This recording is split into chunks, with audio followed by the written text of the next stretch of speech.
Bismillahirrahmanirrahim. Assalamualaikum warahmatullahi wabarakatuh. Alhamdulillah wassalatu wassalamu ala Rasulillah wa ala alihi wa ashabihi wa man tabi'ah. Raditu billahi rabba wa bil islami dina wa bi Muhammadin nabiyya wa rasula. Rabbi shrah li sadri wa yassir li amri wahlul 'uqdatam min lisani yafqahu qawli wa ba'd.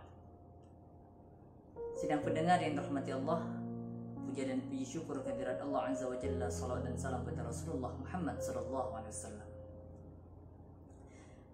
Pendengar yang dirahmati Allah, Allah memuji manusia, memuji kita sebagai umat Islam, sebagai manusia, dan itu adalah hal yang sangat lumrah dan wajar.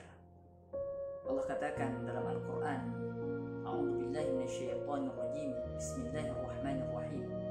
Ahasiban nas ay yutraku ay yaqulu amanna wa hum la yuftanun.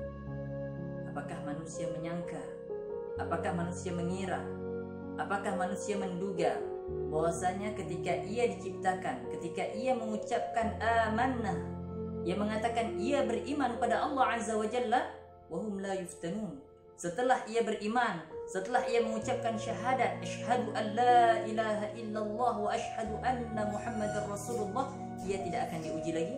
Tidak. Sungguh sudah diuji oleh Allah umat-umat sebelum umat Nabi Muhammad SAW. Agar apa? Agar bisa membedakan mana yang benar-benar beriman, mana yang tidak. Mana yang benar imannya kepada Allah Azza wa Jalla, dan mana yang tidak.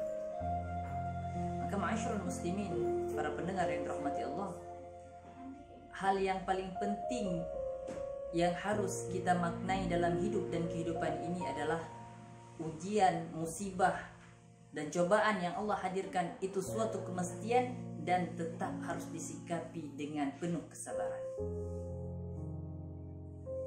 Allah Subhanahu wa taala mengingatkan kita, وَلَنَبْلُوَنَّكُمْ بِشَيْءٍ مِّنَ الْخَوْفِ وَالْجُوعِ وَنَقْصٍ مِّنَ الْأَمْوَالِ وَالْأَنفُسِ وَالثَّمَرَاتِ وَبَشِّرِ الصَّابِرِينَ الَّذِينَ إِذَا أَصَابَتْهُم مُّصِيبَةٌ قَالُوا إِنَّا لِلَّهِ وَإِنَّا إِلَيْهِ رَاجِعُونَ.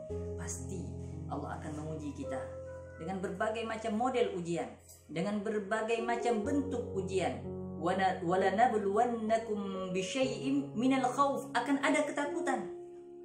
Takut hari-hari ini kita dengan virus corona ini. Takut kita dengan hal-hal yang lainnya. Ju', kelaparan. Naqsim minal amwal, kurang harta. Wal anfus, dan juga jiwa.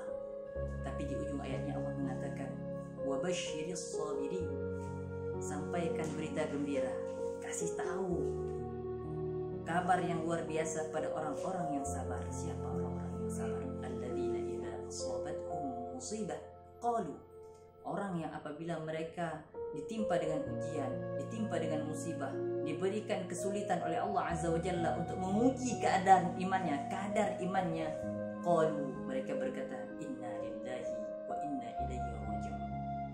Maka para pendengar yang dirahmati Allah, kita perbanyak kalimat istirja' ini. Kalimat kita sadar bahwasanya kita ini milik Allah dan akan kembali kepadanya.